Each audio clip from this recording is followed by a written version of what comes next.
어제 민주당 돈봉투 살포 사건 재판이 열렸죠. 그 법정 화면에 21명 이름이 떴습니다. 검찰이 돈 300만 원에 국회의원으로서의 명예와 자긍심을 팔아넘긴 이른바 300만 원짜리 국회의원의 명단을 공개한 것입니다. 그런데 이 명단이 21명이니까 진위 여부가 당장 문제가 됩니다. 진짜일까 아닐까? 지금까지 20명이라고 그랬죠. 서울중앙지법 형사합의 21-2부심으로 열린 이날 재판에는 박용수 전 송영길 보좌관이 증인으로 나왔습니다. 검찰은 박용수 신문을 지정하는 과정에 송영길 지지 국회의원 모임 참석 예정자 명단을 꺼내들었습니다. 그 명단이 21명인 겁니다. 윤관석은 2021년 4월 28일 국회 외교통상위 소회의실에서 열린 이 송영길 지지 모임에서 돈 봉투를 살포한 것으로 보입니다. 그렇게 알려져 있습니다.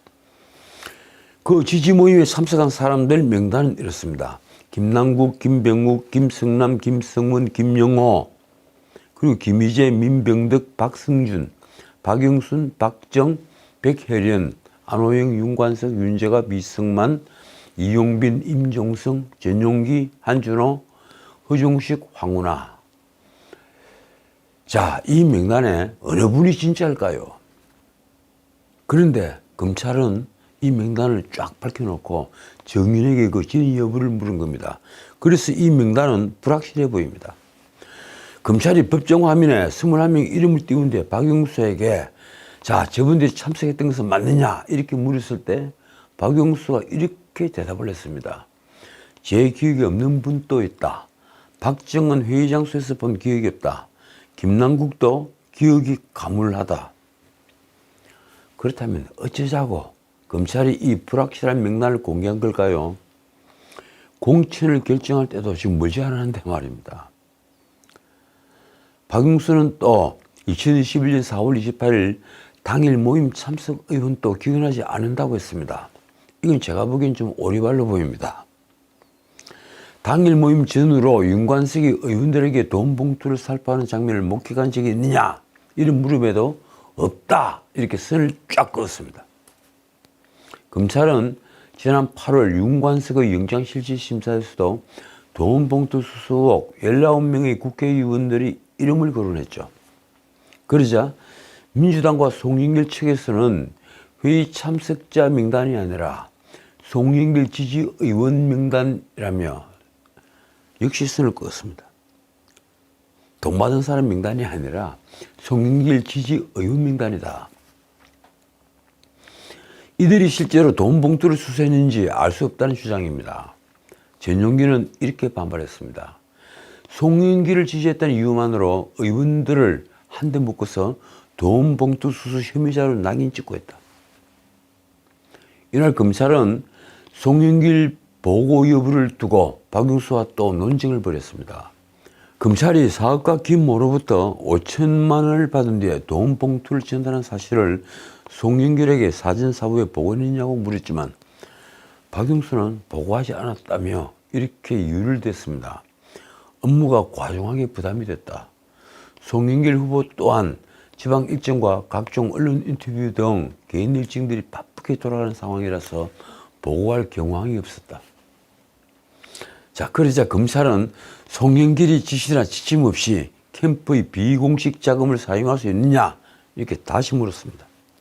그 5천만 원은 비공식 자금이고 그리고 그 돈을 300만 원씩 나눠주는 것도 사실은 송영길이 허락을 맡아야 될 일인데 그러지 않았다는 지적입니다. 그러자 박용수의 답은 이렇습니다. 그런 걸 다 보고하지는 않는다. 박용수는 이정근 전 사무부총장과 강내구 전 감사협회장의 300만 원짜리 10개가 필요하다는 요청에 따라 300만 원이 든 봉투 20개를 두 차례에 걸쳐 이정근에게 전달해 줬는 사실을 인정했습니다. 그러자 검찰은 다시 이렇게 물었습니다. 송영길에게 보고도 안 하고 5천만 원을 받았다고 하는데 이정근과 강내구는 어떻게 돈이 있다는 사실을 아느냐? 그러니까 이정근과 강내구는 송영길로부터 얘기를 다 듣고 300만 원짜리 10개를 보내라. 또 300만 원짜리 10개를 보내라. 이렇게 해서 20개를 보냈는데 어떻게 박영수 당신은 송영길에게 어떤 보고도 하지 않았다고 얘기를 하느냐. 이렇게 물은 겁니다. 박영수는 그건 제가 알지 못한다고 했고 검찰은 다시 5천만 원을 받은 걸 누구한테 말한 적이 있느냐며 재차 따져 물었습니다. 박영수는 분명한 사실은 돈 봉투를 준비해달라 하니 이정근에게 전달한 것이라고 답했습니다. 박영수는 송영길을 이 더러운 매표 사건에서 끝까지 보호를 한 것입니다. 과연 돈 5천만 원을 받았고 300만 원짜리 봉투 20개가 만들어져서 살포되는 것을 송영길은 전혀 몰랐을까요? 정말 몰랐다면 지나가는 개가 웃을 일입니다. 총선을 넉 달 앞둔 이 긴박한 시간, 어제 민주당에서 또 표현이 좀 그렇습니다만 똥볼을 찼습니다. 민주당의 수준을 여지없이 드러낸 사건입니다. 위장탈당 때문에 널리 알려졌죠. 그리고 그 이미지를 아직까지도 뒤집어 쓰고 있는 이 민영배 의원이 출판 기념회를 열었는데 책 얘기보다는 최강욱이 한 암컷 발언이 이 정치권의 파문을 일으킨 것입니다. 문제의 암컷 발언은 출판 기념회에 이어서 열린 최강욱, 김용민 등이 패널로 등장을 한 토크 콘서트에서 나왔습니다. 최강욱은 윤석열 정부를 동물의 왕국에 비유했습니다. 그는 동물농장에서도 암컷들이 나와서 설치고 이러는 건 잘 없다. 이렇게 말을 하면서 또 이렇게 덧붙였습니다. 제가 암컷을 비하하는 말씀은 아니고 설치는 암컷을 암컷이라고 부르는 것일 뿐이다. 이게 누굴 타깃으로 암컷이라고 한 말일까요? 그건 다들 알고 계시죠. 최강욱의 이 발언이 보도되자 이 비난이 여야 갈 것 없이 마구 쏟아졌습니다. 언론에서도 하나같이 비판대열이 있었습니다. 좌파 언론들까지 말입니다. 마침내 이재명까지 나섰습니다. 부적절한 언행에 대해서는 관용 없이 엄정하게 대처할 것이다. 이재명은 그 문제의 암컷 발언을 언급하지 않았지만 최강욱의 이 발언을 겨냥한 것으로 해석이 됐습니다. 이재명은 태도가 본질이라며 언행은 언제나 국민의 입장에서 국민의 눈높이에 맞춰져야 한다고 했습니다. 국민의 눈높이에 맞춰서 언행을 한다. 정말 그런 겁니까? 그 뒤에 한 말이 그가 과거 형수에게 퍼붓던 이미 못 담을 욕설을 떠올리게 합니다. 이렇습니다. 정신에게 말 한마디는 천건의 무게를 지녔다. 말과 행동 하나하나에 늘 진중하고 세심해야 한다. 마치 시골 초등학교 교장 선생님이 훈시를 하는 것 같습니다. 민주당은 최강욱의 암컷 발언에 대한 비판이 워낙 거세지자 뒤늦게 공식 사과를 했습니다. 이제 다음 총선, 내년 4월 총선은요, 대선 주자들을 어느 정도는 정리하는 계기가 될 것으로 보입니다. 말하자면 다음 총선에서 한동훈, 원희룡, 이재명, 김기현, 주호영 또 있죠. 이 대구시장하는 홍준표 뭐 이런 분들, 이런 여당의 주자뿐 아니라 민주당의 이재명과 이낙연, 김부겸 이런 사람들이 운명도 결정이 됩니다. 그 중에서 대중의 관심이 가장 높은 쪽은 여당은 한동훈, 그리고 야당은 여전히 이재명입니다. 언론은 최근 한동훈이 정치인의 은혜를 구사한다면서 총선 출마 결심을 굳힌 걸로 보인다고 썼습니다. 이제 정치인의 말을 하고 있다. 정치 전문가들은 그런데 한동훈이 붕 떠 있다고 말합니다. 본인은 오래전부터 대중이 주목하는 걸 즐긴다는 것입니다. 박범계 등이 그에게 새털처럼 가볍다고 대놓고 면박을 줘도, 그것도 국회 대중부 질의 때 그런 면박을 주죠. 그런데 그는 개의치 않습니다. 이번에 거기 아내가 신문에 났죠. 거기 아내도 법조인입니다. 그리고 남편 따라 정치인이 안으로 변신하는 중으로 보입니다. 지난 17일 국회의원 가족들이 대한적십자사 봉사 모임에 아주 자연스럽게 사진을 찍혔습니다. 그러자 일부 인사들이 방송과 SNS 등에서 한동훈 장관이 언론을 부르거나 사진을 뿌린 것이라는 추측을 사실이냐고 말했습니다. 한동훈 측은 펄쩍 뛰면서 전혀 사실이 아니다라고 부인했습니다. 일부 인사들이 방송과 SNS 등에서 한동훈 장관이 언론을 부르거나 사진을 뿌린 것이라는 근거 없는 추측을 유포하고 있다.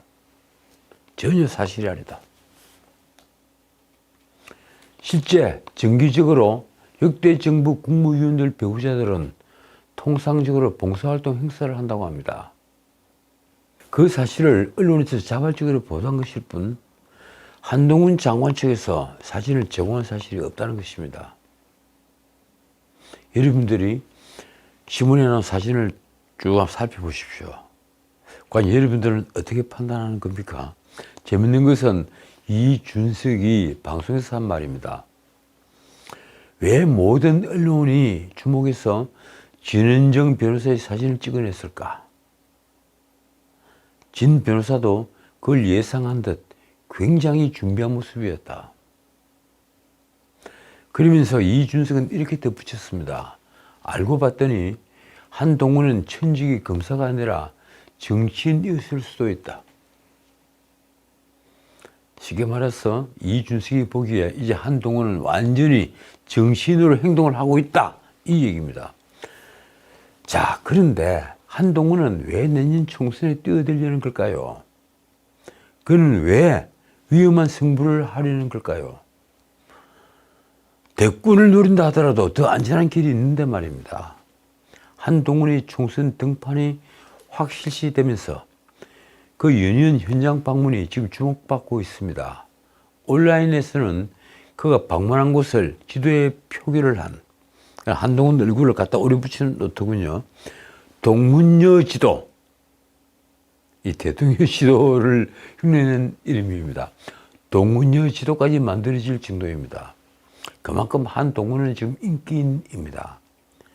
거기에다 이왕이면 한동훈이 개항을로 가서 이재명을 꺾고 여야 유일의 대선 주자로 우뚝 서 달라는 말도 나왔습니다. 한동훈이 출마 선언은 시간 문제라는 관측은 지난 17일 대구 방문 이후에 나왔습니다. 당시 총선 출마론과 관련한 질문에 그는 부인하지 않고 이렇게 답했습니다. 총선이 국민 삶에 중요한 것은 분명하다. 그날 한동훈의 말은 이미 정치적이었습니다. 대구 시민을 존경한다. 그런 말을 했죠.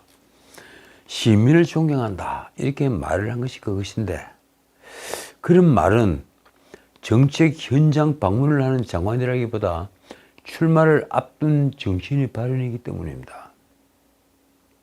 당시 한동훈은 공식 일정을 마치고 시민들의 사진 촬영 요구를 들어주다가 예정보다 3시간이나 늦게 기차를 타기도 했습니다. 이와 관련해서 민주당이 정치 쇼라고 비판하자 이날 대전을 방문한 자리에서 한동훈은 이렇게 받아넘겼습니다. 대구 시민들한테는 다 나보다 귀한 시간이었을 것이다. 그러면서 이렇게 말을 했습니다. 서울 가서 논술 시험 보러 가는 수험생들, 군대 휴가 받은 분들, 열심히 일하다 오신 분들, 거기서 환경미화를 하시던 여사님들, 다들 굉장히 귀한 시간이 있을 것이다. 그 뒤에 그는 기차가 끊기면 버스를 타면 된다. 이런 말도 했습니다. 자, 한동훈은 대전 방문에서도 여의도 300명만 쓰는 사투리가 아니라 5천만 국민이 언어를 쓰겠다는 정치적 발언을 했습니다. 여의도 300명만 쓰는 사투리.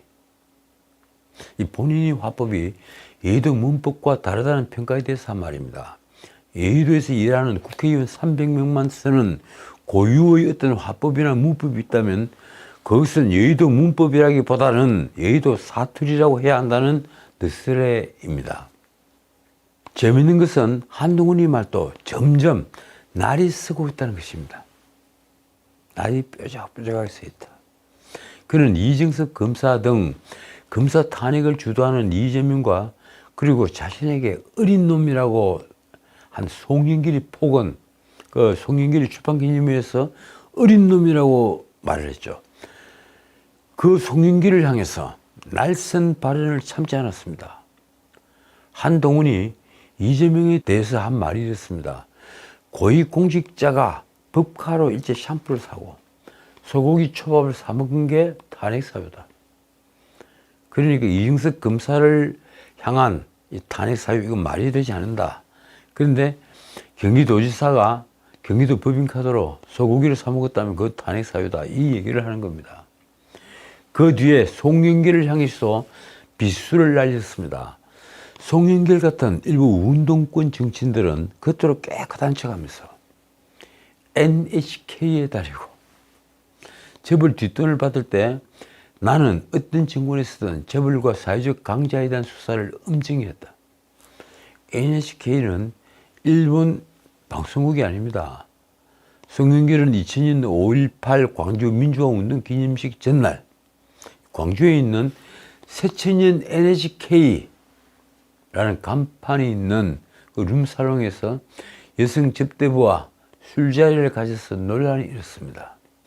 어떻든 한동훈이 이런 언행은 그동안 총선 출마론에 선을 그어온 행보와 아주 온도차가 큽니다. 이를 놓고 지금 암투병을 하고 계시는 이 전효옥 전 의원은 BTS급 정치 아이돌이라고 했습니다. 어쨌든 한동훈은 출마 결심을 굳혔고 대통령실은 지금 후임자 검증에 들어갔다는 얘기도 나왔습니다. 여당에서는 그의 출마가 당 분위기를 쇄신할 수 있을 것으로 보고 아주 반기는 분위기라고 합니다. 이준석 신당을 견제할 수 있는 비장의 카드가 될 수 있다는 말도 나왔습니다.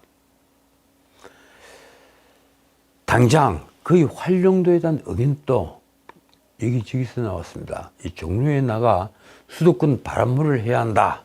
이런 의견이 제일 많았고, 그리고 험지에 가서 자객 공천을 해야 한다는 주장도 나왔습니다.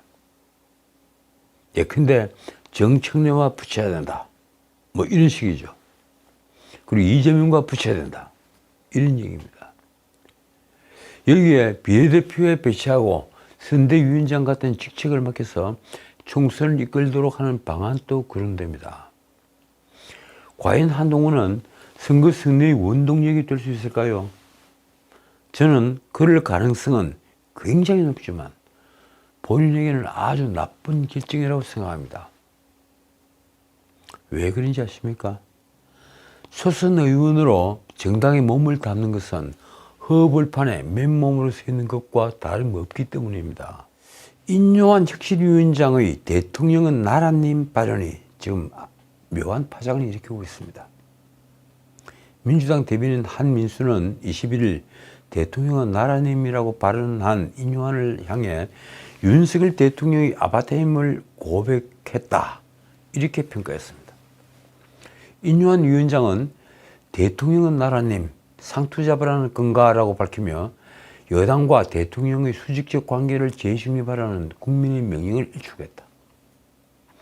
한민수는 인요한의 발언은 혁신의 존재 이유를 부정한 것으로 국민의힘의 변화를 기다려온 국민을 우롱했다고도 했습니다. 오죽하면 여당 내부에서조차 인요한의 용산 출장소 행태에 비판이 들끓고 있겠나. 이뿐이 아닙니다. 뭐 여러 사람 있지만 이수진은 정부 여당 혁신의 핵심 요구를 나라님이라는 전 근대적인 한마디로 뭉개버렸다고 지적했습니다. 대한민국 국민은 나라님을 모시는 봉건사회 백성이냐며 이렇게 따지기도 했습니다. 지역구 출마를 저질하다가 깜짝 혁신위원장이 되어 용산이 뜻대로 움직이다가 결국 적십자를 입에 담으며 다음 자리를 언급하는 그의 모습이 안타깝다 못해 민망하다.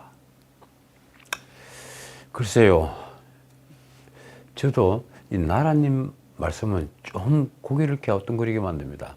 앞서 인용하는 한겨레 신문과의 인터뷰에서 혁신위가 출범한 이유 중에 하나가 당과 대통령실의 수직적 관계를 바로잡기 위한 건데 대통령에게도 국정사회를 바꾸셨으면 좋겠다는 기대감이 있지 않느냐 하는 질문에 나를 자꾸 대통령 머리 위에 올리려고 하고 김기현 대표 머리 위에 올리려고 하지 말라며 이렇게 말했습니다.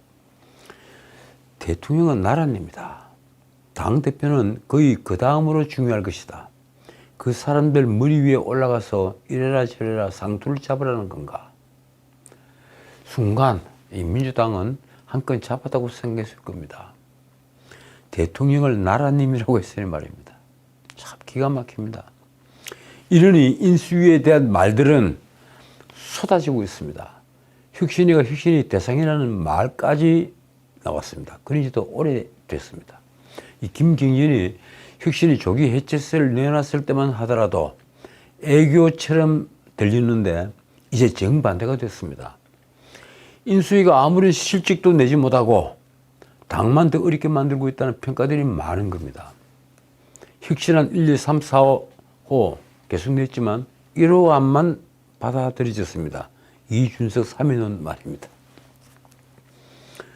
그러나 혁신위는 오히려 조기 종료설에 선을 끄며 내부 단속에 나섰습니다. 혁신위의 지도부 불출마 권고 등에 대한 당내 미온적 반응과 그리고 일각에서 제기되는 혁신위 무용론을 두고 수습에 주력하고 있는 모습입니다. 인요한은 20일 열린 온라인 화상회의에서 조기 종료설과 관련해 혁신위 공식 활동 기간이 내달 24일이고 법적으로는 2주까지도 연장할 수 있다고 혁신위원들에게 설명했습니다. 글쎄요, 그걸 모르는 사람이 누가 있겠습니까? 그런데도 20일 일부 언론에서는 혁신위가 이번 주 혁신안 발표를 마지막으로 활동을 마무리하고 12월 초에 활동을 종료할 수 있다는 보도까지 나왔습니다.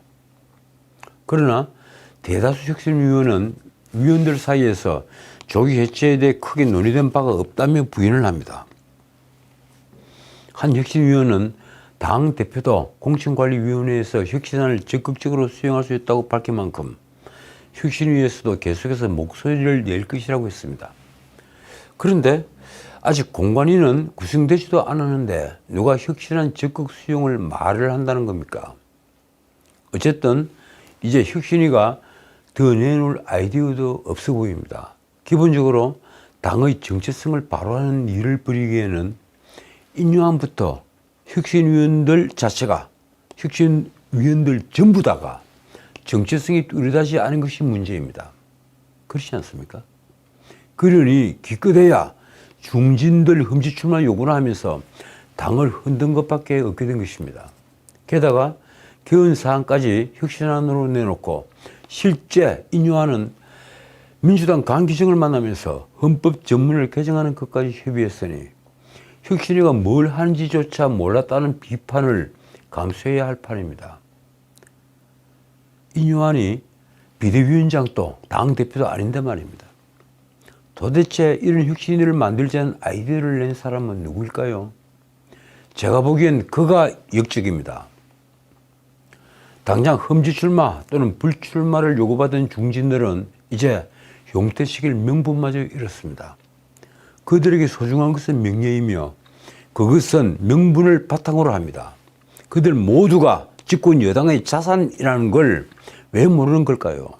그런데 인요한은 섣부른 월권으로 당 중진들의 처신을 아주 어렵게 만든 것입니다. 장제원이 버스 92대로 지지자 4,200여 명을 동원해서 세를 과시한 걸 누가 나무랄 수 있습니까? 김기현 대표도 그러니까 내일이죠. 25일 지역구인 울산 남구에서 세 차례에 걸쳐 의정보고회를 개최합니다.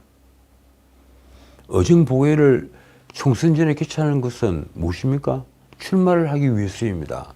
의정보고회는 국회의원으로서 중요한 홍보 활동입니다.